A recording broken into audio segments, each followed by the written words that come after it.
حدیث ہے، بلکہ صحیح حدیث، کہ شہداء کی روح پرندوں کے جسموں میں ہیں اور وہ جنت کے باغوں میں جا کے جو ہے نا درخت سے پھل کھاتی ہیں، وہ بھی یہ برزخ میں ہے؟ Of course. اچھا. اس کی وجہ یہ ہے کہ دیکھیں اصل میں جو برزخ ہے نا یہ آخرت اور دنیا کے درمیان ایک پردہ ہے. پردہ. ٹھیک ہے. کتنا لمبا پردہ ہے؟ ظاہر ہے جب تک حشر قائم نہیں ہوتا تب تک کا یہ پردہ ہے. ٹھیک ہے. تو یہ چند 100 سال ہو یا چند 1000 سال ہو تو اللہ کو معلوم ہے. صحیح. تو آپ کا کیا خیال ہے کہ چند 100 سال یا چند 1000 سال جو جنتی روح ہے وہ کیا قبر کی مٹی کے نیچے رہے گی؟ صحیح. صحیح. ایسے تو نہیں ممکن نا. تو جنتی روح کو جنت کا سا ویٹنگ روم ملے گا نا. ٹھیک ہے. تو وہ جنت کا سا جو ویٹنگ روم ہوگا وہ جنت ہوگی. سبحان اللہ. یعنی ایک ویٹنگ روم. ہاں. اور وہ جنت ہوگی. اور وہ ہر طرف جب تا حد نگاہ قبر کھل گئی تو وہ جنت ہے. یعنی اس کو ہم یہ کیسے کہہ سکتے ہیں کہ وہ جنت نہیں ہے؟ گویا برزخ ہی ہوگا لیکن برزخ میں اس کے حالات جو ہیں وہ جنت والے ہوں گے.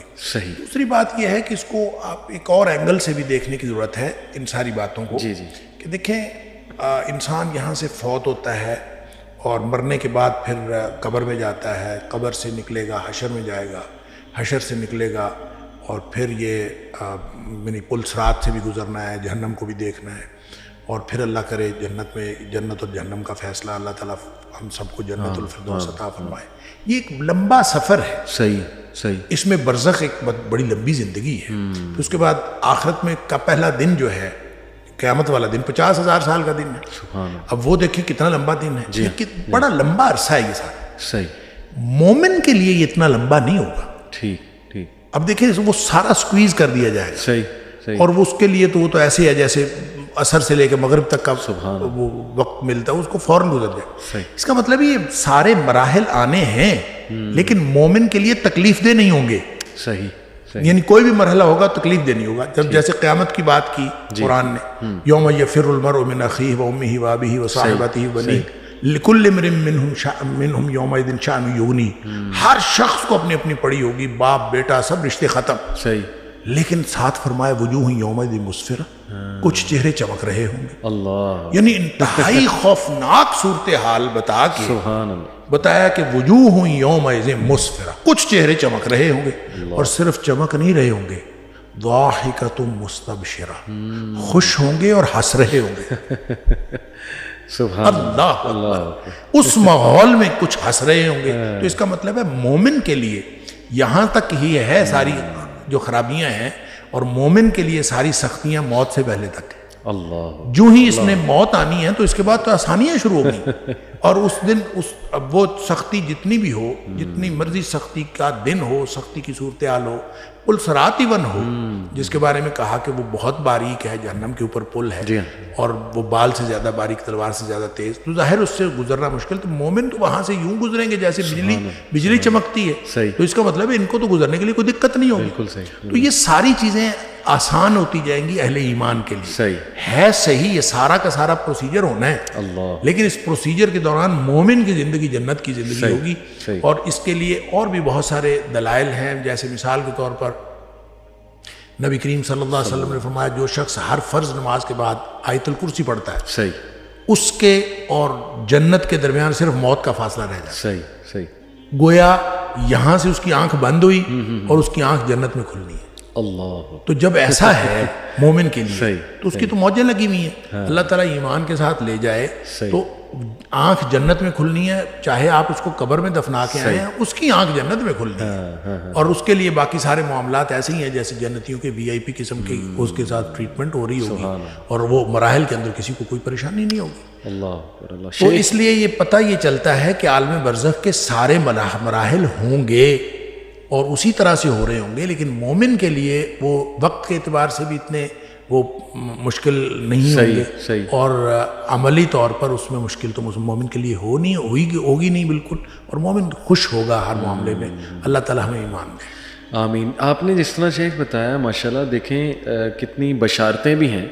وہ پھر لوگ اکثر کہتے ہیں نا کہ یار ڈرایا زیادہ جاتا ہے اور بشارتیں کم سنائی جاتی ہیں. تو دیکھیں ماشاءاللہ آپ نے جو آیات سنائی اس میں تو ہے کہ وہ ہنس رہے ہوں گے اس دن اور ان کے چہرے ماشاءاللہ چمک رہے ہوں گے. تو ہمیں تو اللہ سے دعا کرنی چاہیے ہم ان میں سے شامل ہوں. اور میدان حشر بھی آپ نے کہا آسان ہوگا انشاءاللہ ان لوگوں کے لیے. تو میدان حشر میں تو دیکھیں سارے مراحل ہی. جی حضرت عائشہ صدیقہ رضی اللہ تعالیٰ عنہا سے نبی پاک صلی اللہ علیہ وسلم نے یہ فرمایا کہ عائشہ جس کا حساب کتاب شروع ہو گیا نا اللہ تو وہ پکڑا, وہ بچ نہیں سکتا. جس کا حساب شروع ہو گیا بچ نہیں سکتا. تو حضرت عائشہ صدیقہ رضی اللہ تعالیٰ عنہا نے پوچھا اللہ کے رسول صلی اللہ علیہ وسلم پھر حسابً یسیرہ سے کیا مراد ہے؟ جو قرآن نے کہا فَيُحَاسِبُ حِسَابًا يَسِيرًا وَيُحَاسَبُ حِسَابًا يَسِيرًا, وہ اس کا حساب بالکل آسان لیا جائے گا. صحیح. نبی کریم صلی اللہ علیہ وسلم نے فرمایا عائشہ وہ حساب نہیں ہوگا, اچھا وہ تو صرف پیشی ہوگی.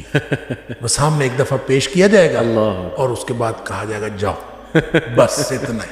اعمال کا حساب کہاں. تو یعنی مومن کے لیے سارے مراحل ہی آسان ہو جائیں گے انشاءاللہ. تو اللہ تعالیٰ ہم سب کو ایمان دے تو پھر یہ چیزیں اور چینج ہو جاتی ہیں. آمین آمین. اچھا ایک سوال شیخ بہت کرتے ہیں لوگ کہ عذاب روح کو ہوتا ہے یا جسم کو ہوتا ہے یا دونوں ایٹ دا سیم ٹائم؟ یہ بھی ان سوالوں میں سے ہے جو بہت قدیم سوالات ہیں اور ہمیشہ ہر دور میں متقدمین نے بھی اس کے اوپر بہت بحث کی کہ یہ اس لیے کہ جب ہم قبر میں سے کسی کو نکالیں تو وہ تو ویسے ہی پڑا ہوتا ہے, تو کسی کو عذاب ثواب ہم تو نہیں دیکھ رہے ہوتے کہ کچھ ہو رہا ہے. تو اس سے لوگوں نے کہا کہ اس کا مطلب ہے جسمانی نہیں ہوتا, وہ روحانی ہوتا ہے. صحیح. اور روح کو وہ ساری کیفیتیں درپیش ہوتی ہیں. صحیح. مسئلہ اصل میں یہ ہے کہ جیسے مثلا یہ بھی تمثیل کے طور پر بیان کیا گیا کہ مثال کے طور پہ جب ہم خواب میں ہوتے ہیں تو خواب میں اللہ تعالیٰ معاف فرمائے سانپ ڈس لے. ہاں جی. تو ہمیں جو سانپ ڈسنے کی تکلیف ہوتی ہے خواب میں وہ تو پوری ہوتی ہے. بالکل بالکل ٹھیک ہے. بالکل. یہ تو بعد میں پتہ چلتا ہے کہ وہ خواب تھا.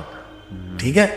تو اسی طرح اگر صرف محض روحانی طور پر ان کو دکھایا جائے کہ آپ کو سانپ ڈس رہے ہیں اور بچھو ڈس رہے ہیں اور اس طرح سے ہو رہا ہے, بظاہر وہ آرام سے پڑا ہوا ہے, فزیکلی وہاں پہ بچھو سانپ کوئی نہیں ہے, تو تکلیف تو اتنی ہی ہے. سبحان اللہ. بالکل بالکل صحیح. مطلب اگر اس کو تو بعد میں پتہ چلتا ہے, جیسے ہم خواب میں تو بعد میں ہم بیدار ہو جاتے ہیں, وہاں تو بیداری کوئی نہیں ہے, وہاں تو وہ بیدار ہو چکا ہے, بیداری کی حالت میں ہی ہو رہا ہے. کچھ لوگ کو نائٹ میں آتے ہیں پسینے چھوٹے ہوتے ہیں اور وہ بلکہ چیخ رہے ہوتے ہیں, رو رہے ہوتے ہیں نائٹ میں. تو یہ کیفیت جو جس کو اللہ کریم نے عذاب کہا ہے وہ تو عذاب ہے. وہ قبر میں آئے, وہ قبر سے پہلے آئے, وہ قبر کے بعد میں آئے, جس کو اللہ کریم نے عذاب کہا ہے وہ عذاب ہے. صحیح. اور نبی پاک صلی اللہ علیہ وسلم نے اس کی تفصیلات بتائی ہیں تو وہ عذاب ہے. صحیح. وہ رہ گئی بات یہ کہ یہ روحانی ہوگا یہ جسمانی ہوگا. اس بحث کو ہم یوں کلوز کرتے ہیں کہ اگر روحانی ہو تو پھر اس میں اتنی حیرت والی کیا بات ہے. صحیح. بالکل بالکل ٹھیک ہے. حیرت تو اس وقت ہوتی ہے جب یہ جسمانی ہو. تو سب کو جو اعتراضات ہوتے تھے, جتنے قرآن حکیم کے اندر اللہ کریم فرمائے مشرکین اعتراضات کرتے تھے, ان کو تو اعتراض ہی یہ تھا من یحیی العظام وہی رمیم. ٹھیک ہے. یہ ہڈیاں گل سڑ جائیں گی تو کون دوبارہ زندہ کرے گا. اصل مسئلہ تو یہ تھا. بالکل. تو آئدہ متنا وکننا ترابا ذالک رجع بعید, کیا ہم جب مر گئے مٹی ہو گئے دوبارہ اٹھایا جائے. اصل جو اعتراض تھا وہ یہ تھا. تو یہ اعتراض ان کا بتاتا ہے کہ قرآن نے جب بار بار ان کے اس اعتراض کا ذکر کیا, اگر یہ کہہ دیا جاتا ہے کہ تمہیں خواب ایسے آئیں گے کہ خواب میں بچھو اور سانپ ڈسیں گے تو پھر تو اعتراض کی بات ہی نہیں تھی. تو اعتراض بنا ہی اس وقت جب یہ حشر اجساد کی بات ہوئی کہ جسم دوبارہ زندہ ہوں گے اور جسمانی ثواب یا عذاب ہوگا. جنت میں جائے گا تو جسم جائے گا اور جہنم میں جائے گا تو وہ بھی جسم جائے گا. عالم برزخ کے اندر بھی جو عذاب ثواب ہوگا, جو عذاب قبر کے اندر عذاب ثواب ہوگا, وہ سارا کا سارا جسم کو ہوگا. بالکل صحیح. بالکل صحیح. بہت جامع آپ نے بتایا, جزاک اللہ. یہ جو کہا جاتا ہے کہ جب انسان کو نیند آتی ہے اور سو جاتا ہے تو اس کی روح, ظاہر ہے قرآن میں بھی ہے کہ اللہ سبحانہ تعالیٰ اس کی روح کچھ دیر کے لیے وہ آ جاتی ہے اوپر, تو وہ اگر خواب دیکھتا ہے کسی مرے ہوئے شخص کو تو کیا وہ برزخ میں جا کے روح ملاقات کر رہی ہوتی ہے؟ نہیں, کوئی ضروری نہیں ہوتا. اچھا. دیکھیں دکھایا جانا ہے نا. صحیح. تو دکھایا جانا ایسے بھی ہو سکتا ہے کہ آپ کو وہاں لے جا کے دکھایا جائے. صحیح. صحیح. یہ بھی ہو سکتا ہے کہ اس کو وہاں سے لا کے دکھایا جائے. اور یہ بھی ہو سکتا ہے کہ نہ آپ کو لے جایا جائے نہ اس کو لایا جائے, تمثیلی انداز میں آپ کو دکھا دیا جائے. صحیح. تو اللہ تعالیٰ جب ہر چیز پر قادر ہے, ان اللہ علی کل شیء قدیر, تو اس نے دکھا دیا تو وہ اس کے لیے ہمیں یہ بحث کرنے کی ضرورت ہی نہیں ہے کہ ہم وہاں گئے یا وہ یہاں آئے. صحیح. صحیح. بحث تو تب ہو جب ہم نے دیکھا نہ ہو. تو ہم نے دیکھا ہے, صحیح, اللہ نے دکھا دیا ہے, بات ختم. صحیح. صحیح. اچھا کچھ لوگ شیخ اعتراض کرتے ہیں قبر کے عذاب پہ. وہ کہتے ہیں پہلی تو بات یہ قرآن سے کہیں ثابت نہیں. دوسرا یہ کہ وہ جو سوال وہ کہتے ہیں کہ آپ لوگوں نے خود نکالے ہوئے ہیں جو سوالات, اس کا بھی قرآن میں کہیں تذکرہ نہیں ہے. عمومی طور پہ وہ لوگ یہی امپریشن لیتے ہیں جی کہ بس ہم مریں گے, اس کے بعد بس قیامت والے دن ہی اٹھائے جائیں گے. اور دلیل وہ اس کی یہ دیتے ہیں کہ دیکھیں قرآن میں یہ الفاظ ہیں کہ جب انہیں اٹھایا جائے گا ایک دم سے تو وہ کہیں گے ہمیں کس چیز نے ہماری نیند سے بیدار کر دیا. اس کا مطلب کہ پیچھے کچھ بھی نہیں ہو رہا تھا. اگر ہو رہا ہوتا تو بڑے بوکھلا کے اٹھتے, تو اس سب کو کیسے ہم ان کا جوابات جو دیکھیں. سب سے پہلی بات تو یہ ہے کہ قرآن سے ثابت ہے یا نہیں ہے جی, یہ اتنا میٹر ہی نہیں کرتا. اچھا پہلی تو بات یہ بالکل ٹھیک, قرآن سے ثابت ہو یا نبی کریم صلی اللہ علیہ وسلم کی بات سے ثابت ہو, صحیح, بات ایک, بالکل ٹھیک, دونوں میں کوئی فرق نہیں. صحیح, یہ فرق ہم نے بنائے ہوئے. دیکھیں قرآن جو کہتے ہیں قرآن سے فائدہ, قرآن سے ثابت ہوا, ان سے یہ پوچھیں قرآن کس پہ نازل ہوا تھا, قرآن کہاں آیا تھا. صحیح, کوئی بنی بنائی کتاب مجھے یا آپ کو مل گئی تھی. صحیح, قرآن نبی کریم صلی اللہ علیہ وسلم کے قلب اطہر پہ نازل ہوا ہے, صحیح, اور نبی کریم صلی اللہ علیہ وسلم کے دل پہ. قرآن کہتا ہے خود نازل بہ الروح الامین علی قلبک لتکون من المنذرین, اے حبیب صلی اللہ علیہ وسلم ہم نے آپ کے دل پر نازل کیا. اچھا اب آپ یہ بتائیں کہ دل کی بات کسی کو دوسرے کو کیسے پتا چلے؟ بالکل, میرے دل میں کیا ہے آپ کو کیسے پتا چلے گا؟ یا میں بول لوں گا, بالکل, یا میں کچھ کروں گا, صحیح, کوئی ایسا میں جیسچر دوں گا تو آپ کو پتا چلے گا میرے دل میں کیا ہے. تو نبی کریم صلی اللہ علیہ وسلم جب بولتے ہیں تو وہ قرآن نہیں ہوتا, وہ حدیث ہوتی ہے. سبحان اللہ. نبی پاک صلی اللہ علیہ وسلم جب بولتے ہیں ما صدر عن النبی من قول او فعل او تقریر, آپ بول لیں تو حدیث ہوتی ہے, آپ کچھ کریں تو حدیث ہوتی ہے, اور آپ کسی کا عمل برقرار رکھیں تو وہ بھی حدیث ہوتی ہے. صحیح. اچھا اب نبی پاک صلی اللہ علیہ وسلم بول لیں تو وہ حدیث ہوتی ہے. قرآن بتانا ہے آپ نے تو قرآن حدیث نے بتایا ہے. بالکل, بالکل صحیح. نبی پاک صلی اللہ علیہ وسلم کی حدیث سے قرآن ثابت ہوا ہے. لہٰذا جن کو یہ پرابلم ہے نا کہ ہم قرآن کی بات مانیں گے حدیث کی بات نہیں مانیں گے, ان کے لیے یہ ہے کہ قرآن خود ثابت ہوا ہے حدیث سے.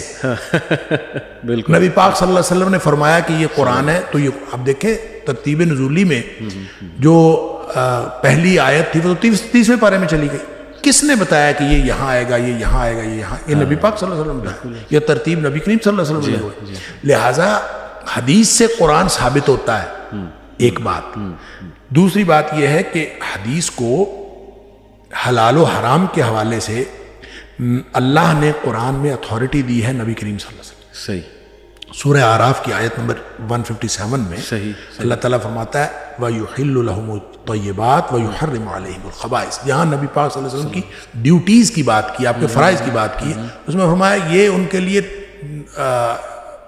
جو پاکیزہ چیزیں حلال ٹھہراتا ہے اور جو ناپاک چیزیں وہ حرام ٹھہراتا ہے. حلال حرام کا جو اتھارٹی ہے اللہ نے نبی پاک صلی اللہ علیہ وسلم کو دی. صحیح, صحیح, صحیح. لہٰذا جو مچھلی کھاتے ہیں, میں تو اکثر کہتا ہوں جو مچھلی کھاتے ہیں جی جی, وہ پہلے مچھلی کے مردہ حلال ہونے کی دلیل قرآن سے دیں نا, یا مچھلی کھانا چھوڑ دیں یا ذبح کر کے کھایا کریں.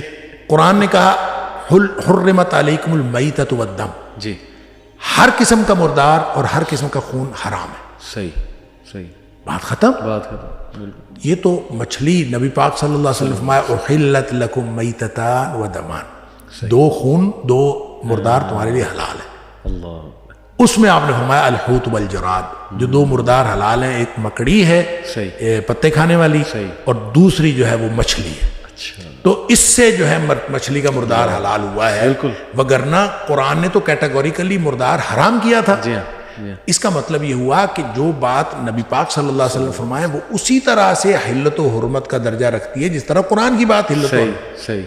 اسی طرح قرآن نے کہہ دیا ما آتاکم الرسول فخذوہ وما نہاکم عنہ فانتہوا. جو کچھ اللہ کے رسول صلی اللہ علیہ وسلم تمہیں دیں وہ لے لو, اور جو جس سے روکیں رک جاؤ.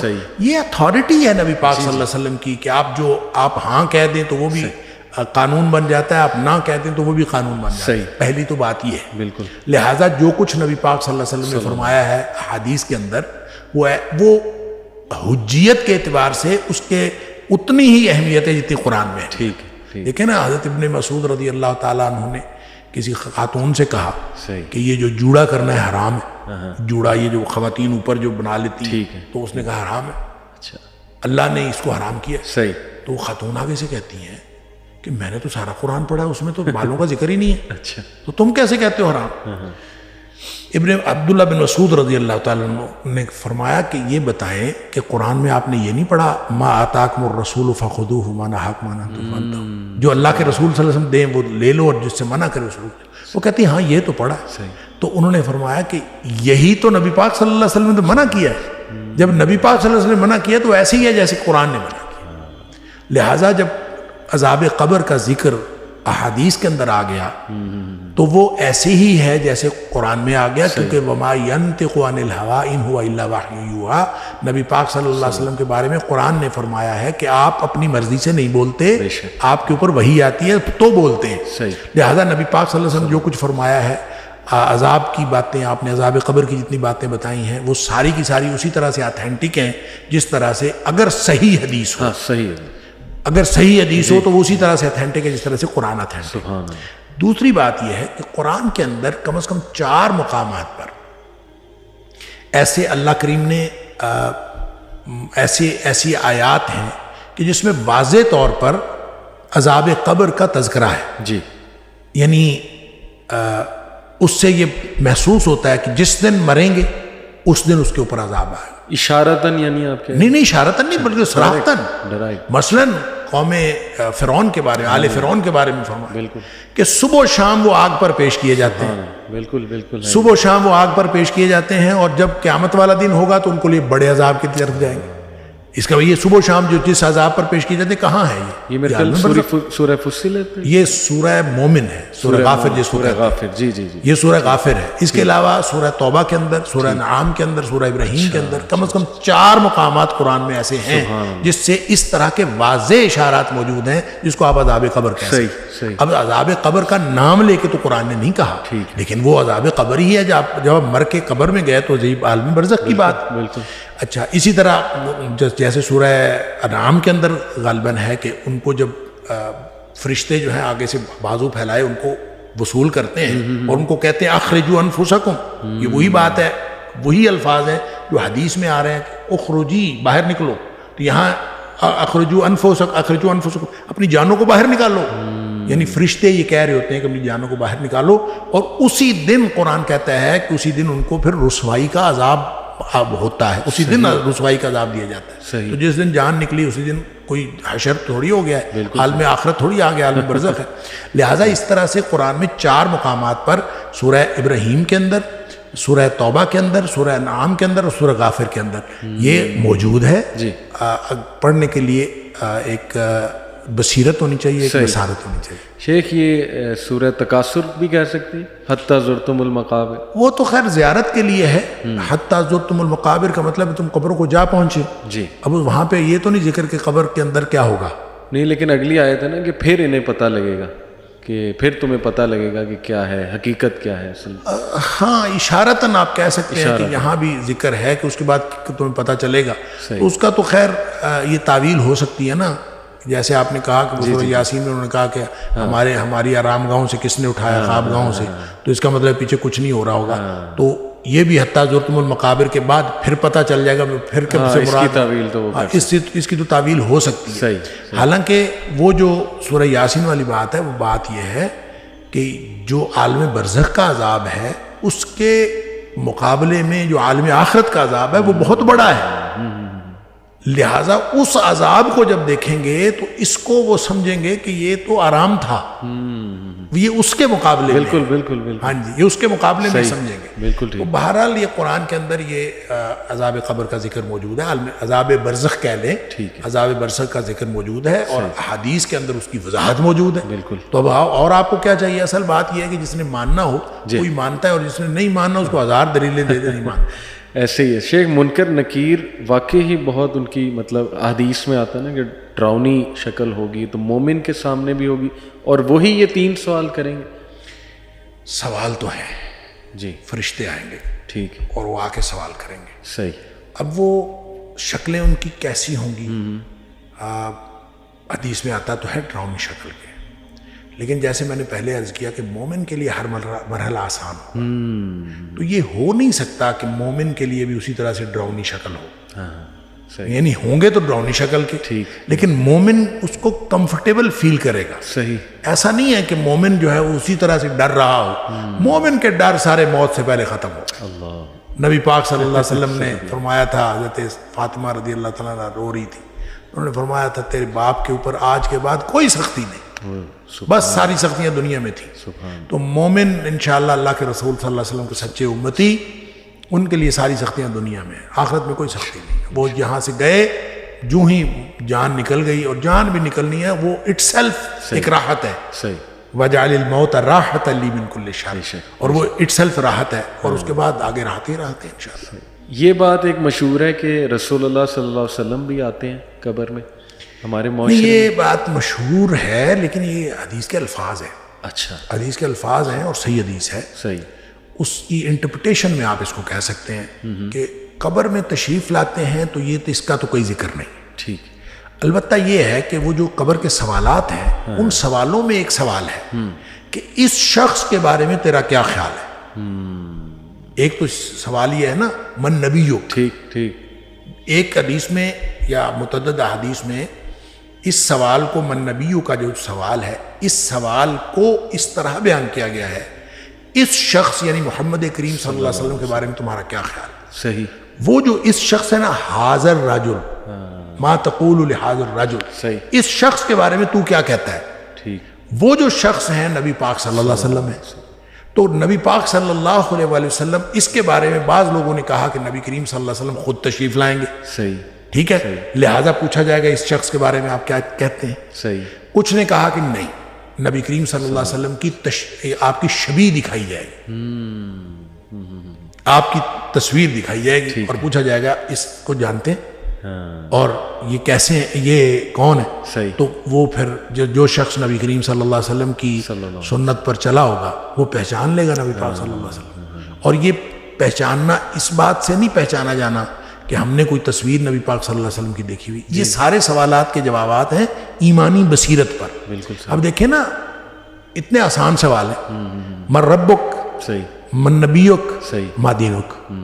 کوئی شخص رٹا لگا لے، لگا سکتا ہے نا، لگا سکتے، تو رٹا لگا لے تو وہ وہاں پہ کہے کہ میں جا کے نہیں، رٹا لگانے سے ان سوالوں کا جواب وہاں نہیں آنا۔ صحیح، ان سوالوں کا جواب آنا ہے زندگی اگر ان سوالوں کے مطابق گزاری ہوگی تو پھر اس کا یعنی ایمانی بصیرت سے۔ جی ہاں، ہم وائوا لیتے ہیں نا، یہ ایم اے کا ہم نے ایک وائوا رکھا ہوا، تو وائوے میں بعض اوقات ہم ایک کوئی دعا پوچھتے ہیں، اس میں دعائیں بھی ہیں یاد کرنے کی۔ ٹھیک ہے، تو ہم کوئی دعا پوچھتے ہیں، ہم کوشش کرتے ہیں نا کہ ایک دعا پوچھنا شروع کر دیتے ہیں، تو وہ باہر جا کے بتاتا ہے کہ یہ دعا پوچھنا ہے، پھر وہ یاد کرتا ہے۔ اچھا، اگلا کینڈیڈیٹ آئے گا تو وہ یاد کر کے آئے گا۔ صحیح، اچھا، جب اسی وقت وہ یاد کر کے آتا ہے تو وہ اگلا لفظ پیچھے اور پچھلا لفظ آگے، اور یوں وہ الٹ پلٹ کر کے سنا رہا ہوتا ہے۔ صحیح، اچھا، ان کو پھر ہم کہتے ہیں کہ اس کا مطلب ابھی یاد کی ہے۔ تو ان کو ہم بتاتے ہیں کہ جس طرح یہ تم نے ابھی یاد کیا نہیں سنا سکے نا، اسی طرح رٹا لگا کے ان سوالوں کا جواب نہیں دیا جا سکتا۔ اگر کوئی شخص آپ مجھ سے پوچھتا ہے دودھ پینے کی دعا سناؤ، صحیح، وہ اس وقت یاد کرتا ہے، وہ کیسے یاد رہ سکتی ہے؟ صحیح، جس شخص نے ساری زندگی دودھ پیتے ہوئے دعا پڑھی ہے تو اس سے پوچھے آپ دعا سناؤ تو وہ تو فوراً سنا دے گا، اس کو مسئلہ ہی نہیں یاد کرنے کا۔ تو یہ اسی طرح سے سوال ہے جس نے ساری زندگی نبی کریم صلی اللہ علیہ وسلم کی سنت اور اللہ کی مرضی سے گزارنے کی کوشش کی ہے، اس کے لیے یہ سوالات آسان ہیں، اور رٹے والی تو بات نہیں۔ رہ گئی بات نبی کریم صلی اللہ علیہ وسلم کی، تو نبی کریم صلی اللہ علیہ وسلم کی شبیہ دکھائی جائے گی، یعنی میں نے عرض کیا 3 نقطہ نظر۔ ٹھیک، ایک نقطہ نظر تو یہ ہے کہ آپ خود وہاں تشریف لائیں گے، چونکہ کوئی حدیث، کوئی صحیح حدیث اس بارے میں اشارہ بھی نہیں کرتی آپ کے تشریف لانے کی، اس لیے میرا خیال ہے اس کو تو تسلیم کرنے کی بات نہیں۔ صحیح، البتہ یہ سوال ہے کہ آپ اس شخص کے بارے میں کیا کہتے ہیں، تو وہ یہ سوال نبی پاک صلی اللہ علیہ وسلم کا نام لے کے کیا جائے گا، یہ بھی ممکن ہے۔ ٹھیک، تصویر دکھا کے کیا جائے گا، یہ حدیث کے اندر اس طرح کا کوئی ذکر نہیں ہے کہ سوال موجود ہے، لہذا اس سوال سے کوئی شخص یہ سمجھ لے کہ آپ کی شبیہ دکھائی جائے گی تو سمجھا جا سکتا ہے، اور یہ سمجھ لے کہ نہیں، اس سے صرف نبی پاک صلی اللہ علیہ وسلم کا نام نامی اس میں گرامی لے کر سوال پوچھا جائے گا، تو یہ بھی ممکن ہے۔ لیکن آپ صلی اللہ علیہ وسلم کے تشریف لانے کے لیے کسی بھی حدیث کے اندر ایسا کوئی تذکرہ ہمیں ملتا نہیں۔ بالکل ٹھیک۔ چند آخری سوال شیخ کہ ہمارے ہاں ہمارے کلچر میں تدفین کے وقت کچھ ایسی چیزیں دیکھنے کو ملتی ہیں جو بڑی عجیب و غریب چیزیں، جیسے سبز چادر بچھا دینا قبر میں، یا کلمہ لکھا ہوتا ہے وہ پورا رول کر کے مردے پہ، وہ بھی سبز رنگ کا ہوتا ہے وہ. پھر جو مردے کو دفناتے ہی سورہ یاسین پڑھی جاتی ہے یا سورہ ملک پڑھی جاتی ہے، وہ یہ سوچ کے کہ قبر کے عذاب سے سورہ ملک جو ہے وہ بچاتی ہے. یہ احادیث سے ساری چیزیں ثابت ہیں. اور کیا نبی صلی اللہ علیہ وسلم سفارش کریں گے قبر میں؟ یہ بھی ایک کانسیپٹ پایا جاتا ہے، بلکہ دعا ہوتی ہے باقاعدہ کہ ان کو نبی صلی اللہ علیہ وسلم کی سفارش قبر میں بھی عطا فرمائے، بلکہ یہاں تک ہے کہ عبد القادر جیلانی بھی آتے ہیں. استغفر اللہ. تو یہ اس طرح کی باتیں شیخ یہ کہاں سے آ گئیں؟ دیکھیں بات یہ ہے کہ جو خاص طور پہ قبروں کی تکریم کے حوالے سے جو جس طرح کا ہمارا رویہ ہے نا، یہ تو خاص یعنی بر صغیر کا کلچر ہے. اور بر صغیر کے کلچر میں چونکہ ہم ہندوؤں کے ساتھ رہے ہیں کئی صدیاں، تو ہندوؤں میں مندروں کے اندر جو ہے نا وہ اسی طرح کی یعنی جو چادریں ہیں یا اس طرح کا جو کیفیات ہیں وہ چونکہ ایڈاپٹ کی جاتی ہیں، تو ہم نے بھی اسی طرح کی کیفیات ایڈاپٹ کرنی شروع کی. حتیٰ کہ آپ عربوں میں بھی چلے جائیں، جہاں جہاں عربوں کے اندر وہ عرب ممالک جہاں جہاں بر صغیر کا اثر و رسوخ رہا ہے کسی نہ کسی طریقے سے، وہاں پہ قبروں کے ساتھ یہی صورتحال ہے. وہاں پہ آپ کو ایک درود، ایون میں تو جارڈن میں ایک دو قبروں کے اوپر یہ درود تاج اور درود لکھی ہوئی ہے جو یہ لکھے ہوئے دیکھے. اچھا. اور قبر سبز چادر چڑھائی ہوئی. اچھا. لیکن اس کا شریعت کے ساتھ کوئی تعلق نہیں. نبی کریم صلی اللہ علیہ وسلم نے تو قبروں کو بلند کرنے سے بھی منع فرمایا، اور آپ نے حضرت علی رضی اللہ تعالیٰ عنہ کو حکم دیا تھا کہ جو قبریں بھی زمین سے اوپر بلند ہیں اس کو برابر کر. لیکن اتنا صرف اس کو بلند کیا جا سکتا ہے کہ جو قبر کی اپنی مٹی ہے، یعنی جو اس میں سے نکلی ہے وہ مٹی اس کے اوپر ڈال دی جائے. اس کے علاوہ اس کے اوپر مٹی ڈال کے اس کو بلند کرنا بھی جب جائز نہیں ہے، تو پھر آپ اس کے اوپر اس کو چونے گچ بنائیں، پھر اس کو بڑا کریں، پھر اس کے اوپر چادریں ڈالیں. اور چادروں کی ضرورت تو ہے زندہ انسانوں کو، اور آپ قبروں کے اوپر ڈالتے ہیں. پھر اس کے اوپر آیات لکھ کے جو آپ نے کہا یہ تو بے حرمتی ہے قرآنی آیات کی، آپ ان کو نیچے ڈال دیتے ہیں. تو یہ ساری چیزیں جو ہیں ان کا کوئی تعلق شریعت کے ساتھ نہیں ہے، دین اسلام کے ساتھ کوئی تعلق نہیں. دیکھیں اب بڑی حال ہی میں ایک پنجاب کے اندر یہ پابندی لگی ہے کہ آئندہ جو قبروں کے اوپر یہ جو کسی بھی طرح کی چادر چڑھائی جائے گی تو اس کے اوپر آیات نہیں ہوں گی. یہ ابھی پابندی لگی ہے، محکمہ اوقاف نے اس کے اوپر پابندی لگا دی ہے، اور اس پہ سارے مکاتب فکر نے اتفاق کیا ہے. اور الحمدللہ جو میں یہ سمجھتا ہوں کہ سب مل کے سر جوڑ کے بیٹھیں تو حق کی طرف جا سکتے ہیں، اور آہستہ آہستہ چیزیں جو ہیں بہتر ہو سکتی ہیں. اور یہ اس کی دلیل ہے کہ یہ حال ہی میں پورے پنجاب کے اندر یہ پابندی لگ گئی. زبردست. تو سورہ ملک اس وقت پڑھنا وہ نہیں، سورہ ملک دیکھیں، سورہ ملک تو پڑھنی ہے، اگر خود زندگی میں پڑھی ہوگی تو وہ عذاب قبر سے بچائے گی، کسی کے پڑھنے سے نہیں عذاب قبر سے بچاتی. یہ تو کام ہی سوکھا ہے کہ آپ حافظ قرآن کو دے دیں، چند روپے دے دیں، اس کو تنخواہ دے دیں کہ چل بھی شاباش سورہ ملک پڑھے رکھا کرو تو آپ کا عذاب قبر سے نجات دے دے گی. یہ تو نہیں ہوتا. سورہ ملک روزانہ رات کو پڑھنے کے لیے نبی پاک صلی اللہ علیہ وسلم نے فرمایا کہ 30 آیات کی ایک صورت ہے اور جو عذاب قبر سے بچاتی ہے جو رات کو پڑھتا ہے. لیکن آپ نے ساتھ یہ بھی فرمایا کہ کم لوگ ہوں گے اس کو پڑھنے والے، اس لیے کہ اس وقت نیند آئی ہوتی ہے، اور جس نے یاد بھی کی ہوئی ہے اس کو بھی یہ ہوتا ہے کہ چل یار خیر ہے. تو اس وقت اگر پڑھنا ہے تو اس کے لیے عذاب قبر سے نجات ہے کہ وہ موت، اصل میں نیند بھی جیسے میں نے پہلے عرض کیا وہ موت اور نیند کی آپس میں مشابہت ہے. تو نیند کے وقت موت کی سی تیاری کر کے سونا اور اپنے معاملات سارے کلیئر کر کے سونا، اصل بات یہ ہے. 3 دفعہ استغفار پڑھیں آپ، آیت الکرسی پڑھیں آپ، جو دعائیں نبی پاک صلی اللہ علیہ وسلم بتائیں وہ پڑھیں، سورہ ملک پڑھیں، پھر آپ سوئیں تاکہ ساری ہر طرح کی چیزیں جو ہیں آپ نے سمجھیں آپ اپنی طرف سے مر رہے ہیں. اور مرتے وقت جس طرح کی یعنی معافی کی ضرورت ہے اللہ سے مانگنے کی، اس طرح کی معافی مانگ کے سوئیں.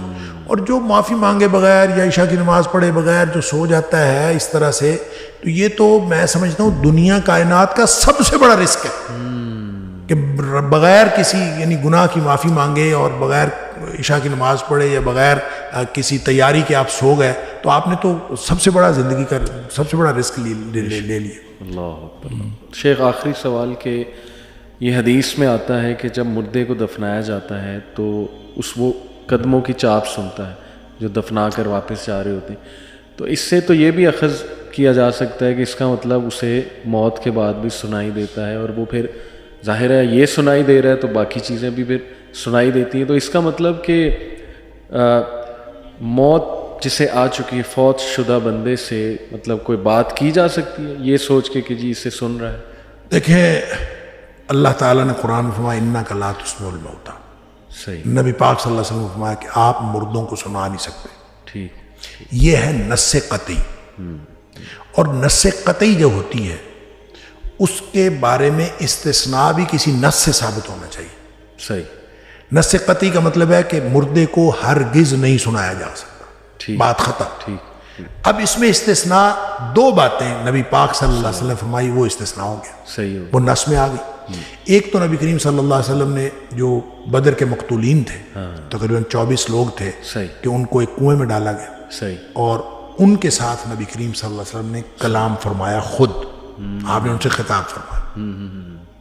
حضرت عمر فاروق رضی اللہ تعالیٰ نے کہا بھی اللہ کے رسول صلی اللہ علیہ وسلم یہ تو مردے ہیں, ان کے اندر تو جانیں ہیں, روح ہے ہی نہیں, تو یہ تو مردے ہیں, جسم ہیں, تو آپ کس سے خطاب فرما رہے ہیں؟ تو نبی کریم صلی اللہ علیہ وسلم فرمایا کہ جتنا تم سن رہے ہو نا اس سے زیادہ یہ سن رہے ہیں. اللہ اس کا مطلب سن رہے ہیں. بالکل صحیح. اسی طرح جو آپ نے حدیث بتائی کہ مردہ قدموں کی چاپ سنتا ہے, جو لوگ دفنا کے واپس جا رہے ہوتے ہیں تدفین کر کے, صحیح. ان کے قدموں کی چاپ سنتا ہے, تو سنتا ہے.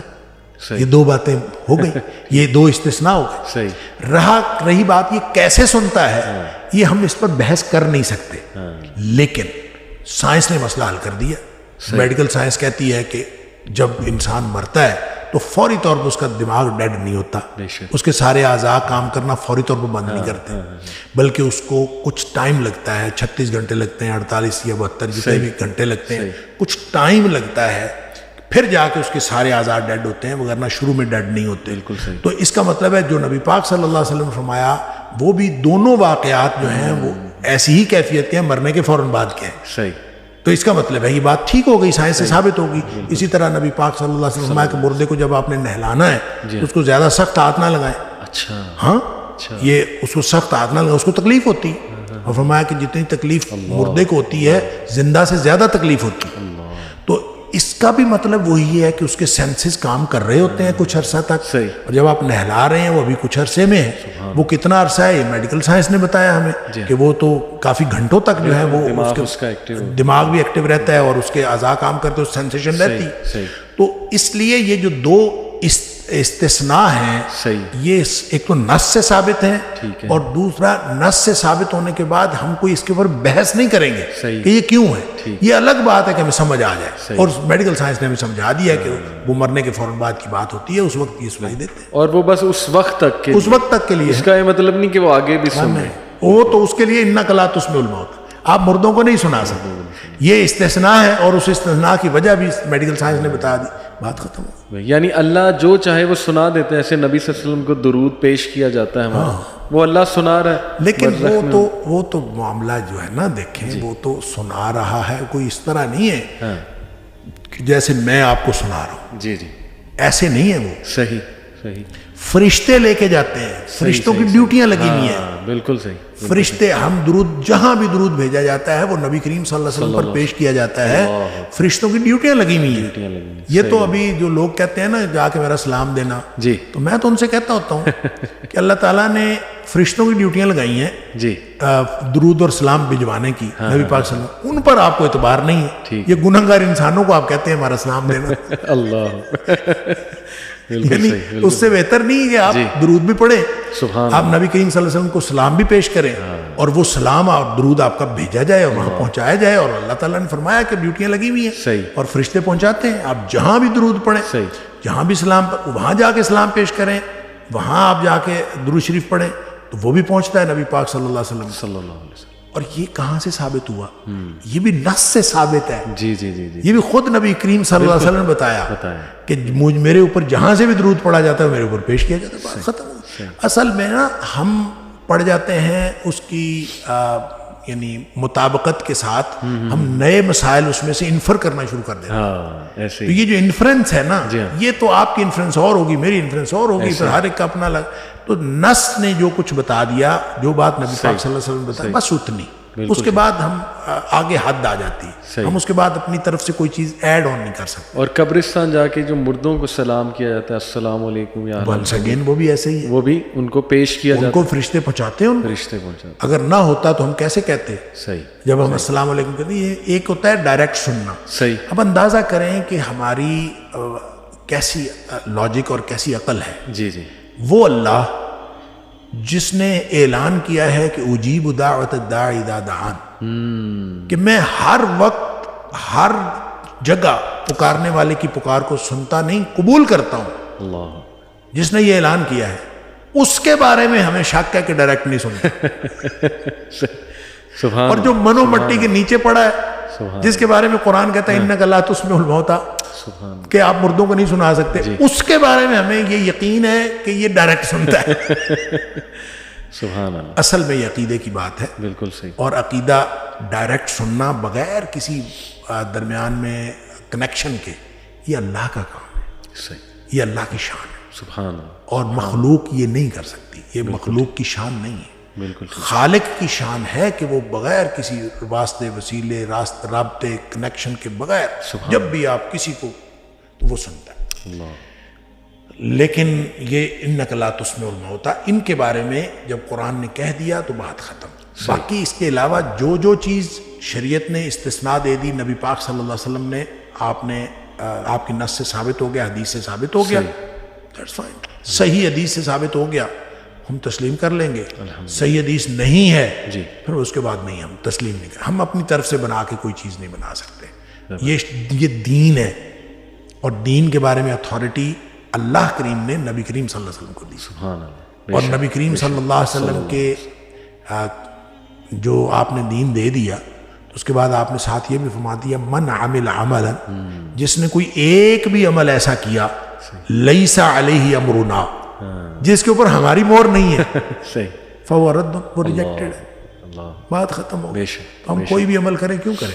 بے شک. اللہ تعالیٰ رحمت. جزاک اللہ خیر شیخ, ماشاءاللہ میرے علم میں بہت اضافہ ہوا, اینڈ آئی ایم شیور کہ آڈینس کے علم میں بھی, اور بہت ماشاءاللہ مسکنسیپشنز کو آپ نے بڑے اچھے سے ایڈریس کیا. اللہ آپ سے قبول فرمائے. آتے رہیں وائسی, فائدہ دیتے رہیں ہم سب کو. جزاک اللہ خیر. السلام علیکم و رحمۃ اللہ وبرکاتہ.